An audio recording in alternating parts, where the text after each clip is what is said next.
Hello guys, how are you? I'm Hardeep Singh. Welcome back to your own YouTube channel. IELTS updates and recent exams. For more updates related to recent IELTS exam writing test topics, listening, reading, practice test, and speaking, you got guesswork. Please, guys, participate in everyday listening and reading practice test to achieve your desired band score in your actual IELTS exam. Please hit the like and subscribe button. Press the bell icon for the upcoming notifications. Don't forget like, subscribe and share my YouTube channel and my Facebook page, IELTS updates and recent exams. Now turn to part 1. You will hear a telephone conversation between an employer from the Wild Dune Spa and Resort and an applicant. First, you have some time to look at questions 1 to 5.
Now we shall begin. You should answer the questions as you listen, because you will not hear the recording a second time. Listen carefully and answer questions 1 to 5. Hello, is this John Murphy? Hi, yes it is. Hi John, this is Ed Heisenberg from the Wild Dune Spa and Resort, calling about your application for our lifeguard position. Do you have a few minutes to talk? Yes, absolutely. Great, could you give me your address? Sure. My address is 45 Elsinore Court. I'm sorry, was that Eleanor? Could you spell that for me? Sure, it's Elsinore. Elsinore. Okay, thanks. And is this the number we should reach you at in the future? 099885767? No, that's my home phone.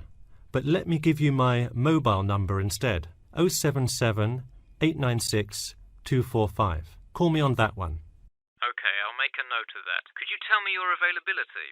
Sure, I'm usually available during afternoons or weekends. I'd prefer not to be scheduled on weeknights because I work part-time as a waiter.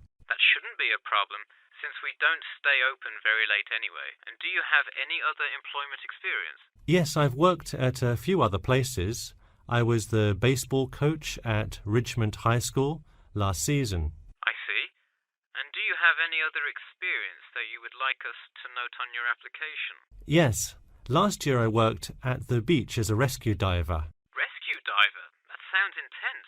Well, it's really just like being a lifeguard, except in the ocean instead of pool. So kind of like being a lifeguard at the world's largest pool. I see. Before you hear the rest of the conversation, you have some time to look at questions 6 to 10.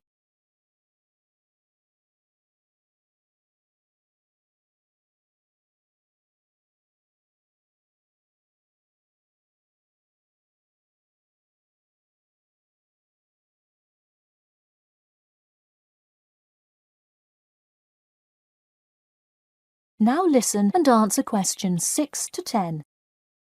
So could you tell me about the relevant skills you have? I'm guessing a lot given your experience. I'm CPR certified and have 2 years of diving experience. Great, it sounds like you are well qualified for this position. When does your CPR certification expire? I think in November, but let me quickly check my CPR card. Actually, it expires in October. Okay, so regardless, you have it through the end of the summer. When is your ideal time to work? Since I work in the restaurant on weeknights, I like weekends best, specifically Saturday mornings. I see. We do already have a lot of staff available on Saturdays, but I do need an early morning shift lifeguard. How early could you work Saturday morning? I can get there by 6 o'clock if need be. You'll be happy to know we open a little later than that, but I'll put you down for Saturday mornings here. Oh, awesome. I can't wait to get started. How about you come in next Saturday, the 12th? That sounds good. Great. We can figure out other shifts for you to work when you come in then. One last thing, just out of curiosity, where did you hear about us? I heard your ad on the radio while I was driving this morning. You know, I think you're the first person who has responded to our radio ads. It's almost always people who have seen us in the newspaper. Yeah, I don't have time to read through the newspaper every morning. I have plenty of time in the car to listen to radio ads. That makes sense. Well, thanks for your time, and we'll look forward to seeing you on the 12th. That is the end of Part 1. You now have 1 minute to check your answers to Part 1.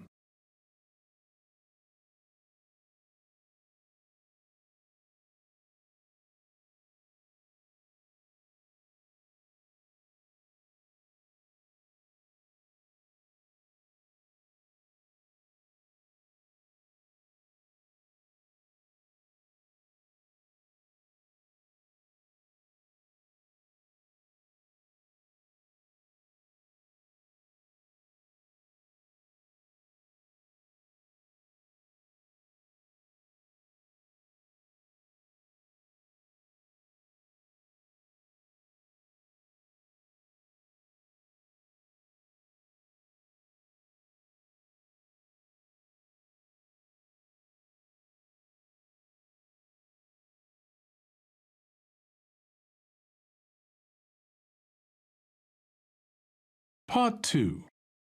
You'll hear part of a free class about safety around campus. First, you have some time to look at questions 11 to 14.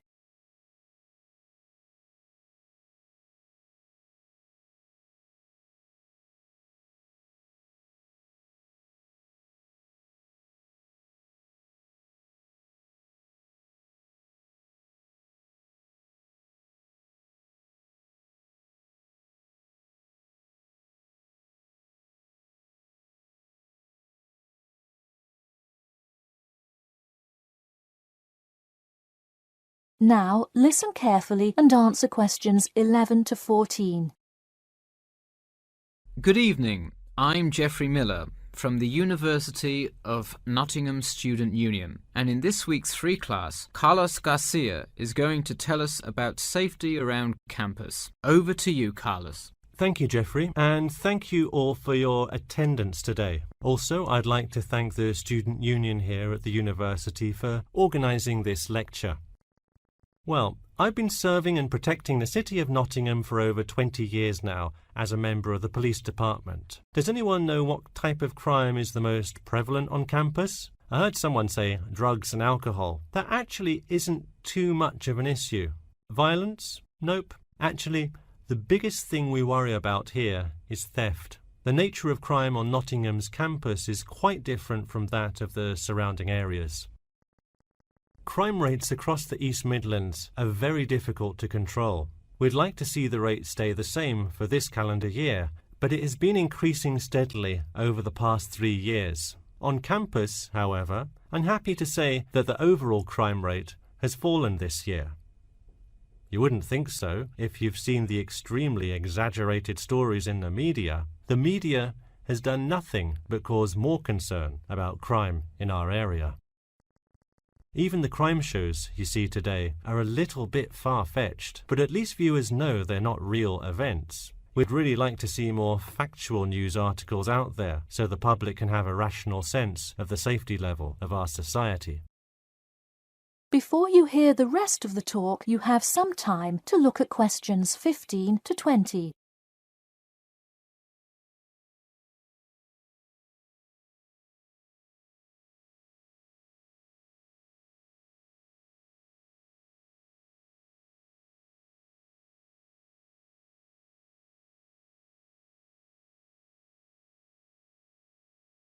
Now listen and answer questions 15 to 20.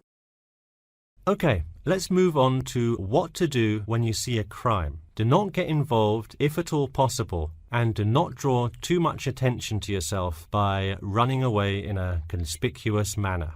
Though most likely, and hopefully, you will not have to experience this situation, if you are being mugged, please do not try to resist. Instead, be compliant and seek help after the incident. Like I said, though, it is highly unlikely that you will find yourself amidst a crime, but it is important to be prepared should it ever happen. We find that educating students and staff on the correct precautions to take is the best way to increase your safety. Just remember to be smart when you're out late at night and avoid any area or person that looks suspicious. I know it sounds obvious, but I cannot stress this enough. It's also not a bad idea to have your mobile phone with you at all times, but be careful. If you're chatting on your smartphone on your way home, you're a prime target for thieves. I'd like to see a show of hands. How many people have left work or the library after 10 p.m. to go home before? A lot of you, right? If you do have to go home late at night, please don't walk home alone. More often than not, there's someone there that will be walking the same direction as you at some point. Walk home with a friend or co-worker. Even if you must use your phone to call someone that's nearby to walk with you, it's always safer to walk home with someone. So when you're walking home, you may feel more comfortable with some sort of self-defense, such as pepper spray. Now, it's your call whether you want to carry something like this or not. However, I absolutely advise against carrying a knife or any other offensive weapon. All too often, they can be used against you if you're disarmed, putting yourself in more danger. For all those interested, the Recreation Centre offers a free self-defense class to all students every Thursday evening. While obviously an introductory self-defense class may not equip you to fight off villains like a regular superhero, it does come in handy sometimes. After taking a self-defense class, you'll surely be more aware of possible dangers and how to deal with them. So hopefully now you have a more complete understanding of the nature of crimes committed on your campus and how to avoid being a victim. I know most students at the University of Nottingham are not the criminal types, but remember that there is no barrier like a wall or something keeping non-students out. There's no army force securing the borders, and I doubt anyone wants it that way. The campus is generally a safe place, but it's not immune to small crimes once in a while. All right, that's all I have to say for today. Stay safe. That is the end of part 2. You now have 30 seconds to check your answers to part 2.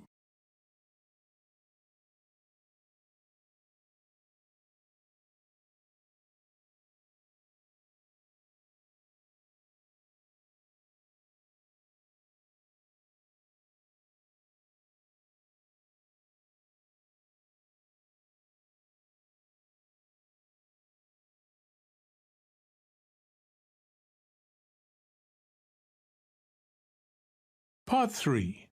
You will hear a student called Bobby talking to his tutor about the research project. First, you have some time to look at questions 21 to 23.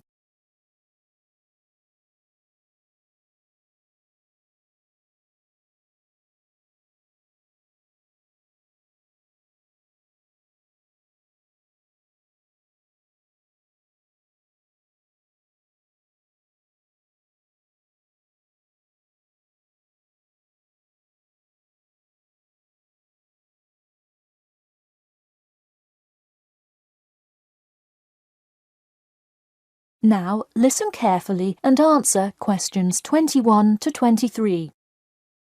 Hi, Bobby. Go ahead and sit down. Tell me about your research project. Well, I decided to research football and keys for success on a football team.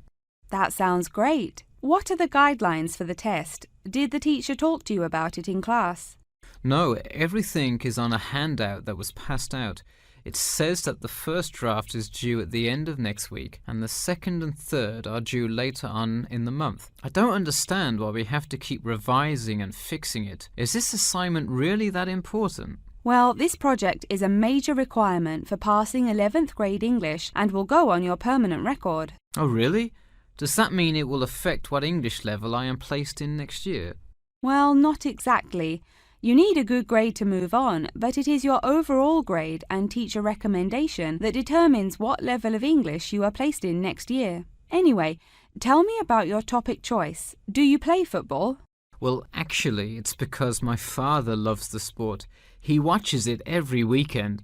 Cool. It's a good idea to report on something you're interested in. Before you hear the rest of the talk, you have some time to look at questions 24 to 30.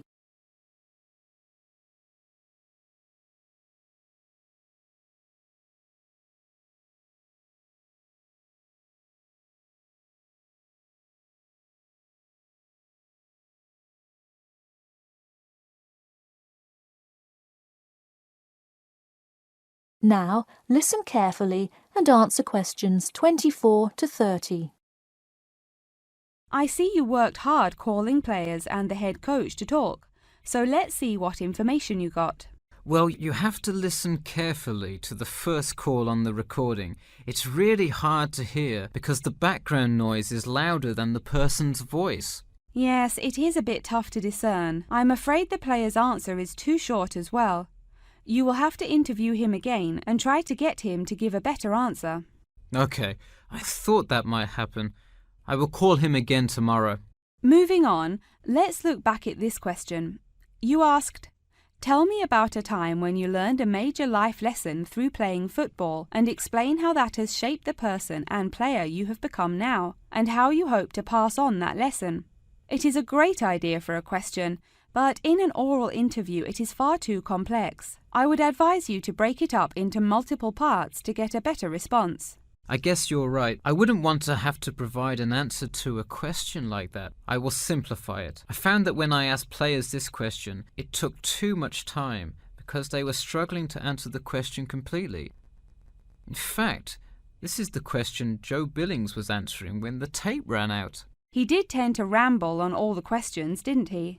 He sure did. I would recommend that when you go back and interview players again, that you use a more sophisticated recording device. This recording is spotty, which indicates that the equipment wasn't working consistently. Okay, I guess it probably wasn't the best idea to use the sound recorder on my phone. Hey, could you give me some feedback on the content of the report itself? Sure. Let's start by focusing on your topic. While I like that you chose to cover football, it seems inexplicit. The keys for success of a player and team is quite an interesting topic, but what is your thesis? That is to say, what conclusions can you draw from your research? I would suggest coming up with a strong thesis statement and then shaping your report based on that. Is it really too vague? I put a whole lot of facts into it. I list the top 10 goal scorers in football history and later on provide statistics for a few of the most famous coaches and their records as coaches.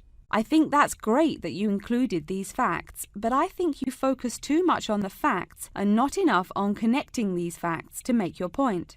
Ah, I see. Okay. So it looks like I have quite a bit of work to do before the deadline. That is the end of part 3. You now have 30 seconds to check your answers to part 3.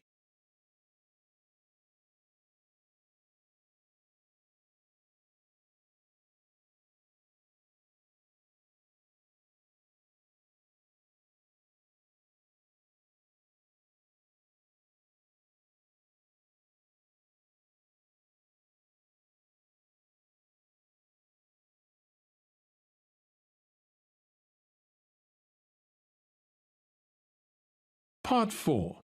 You will hear part of a lecture about how to give a quality speech. First, you have some time to look at questions 31 to 40.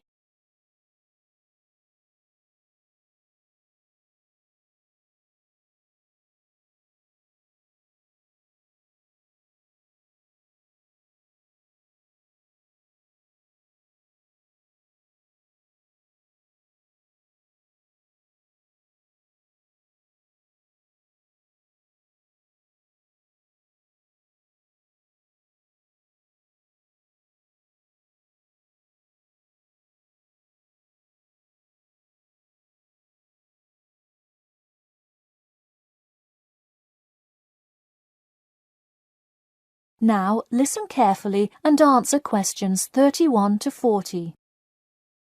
Good morning. Today I am going to cover the daunting task of giving a quality speech, a thought that makes most of us cringe. In fact, 90% of all people feel nervous about public speaking, about 10% of whom are described as genuinely terrified. Hopefully, when we are finished here today, you all will be in the 10% of the population who do not feel nervous at all. Did you know that lecturers tend to get more nervous if the speech they are giving is an important one? It makes sense, right? You probably wouldn't be nearly as nervous to address your residence hall about the proper use of the recycle and compost bins as you might be if you were asked to give the graduation speech to your entire 5,000 student class. So what is it that makes some people completely comfortable in front of crowds? Some people think that the ability to give a good speech is a gift that others are simply born with. This is almost never the case. Public speaking can be learned with practice. The first most important thing you can do to improve your confidence in delivering a speech is to prepare a quality speech. Honestly, while the content of your speech is relatively important, the audience will really only remember the last sentence you say. It is a good idea to structure the rest of your speech to lead up to this last point to really drive your message home. This is a good way to ensure that your speech is well organized.